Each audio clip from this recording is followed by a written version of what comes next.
Saan ba galing yung Carlito na yan? Hindi ko alam. Siguro gusto niya lang maging nakakatawa. Sa ngayon, isa akong farmer.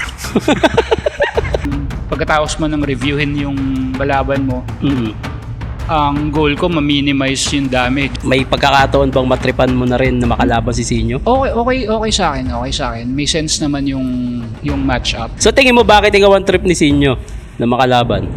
Yun din, iniisip ko rin yun eh.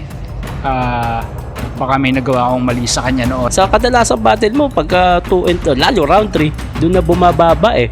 May ano ba yun? May katamaran ba yan?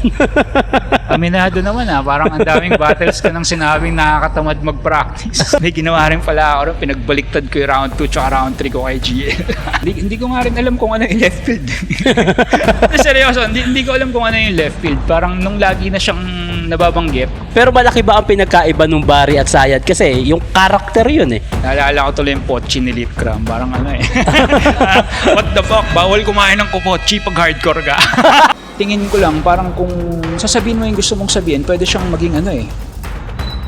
Bookmark, required talaga yon na mag-dive ka sa ibang takbo ng isip. Okay. Para makita mo yung pwede tsaka hindi pwede. Tama.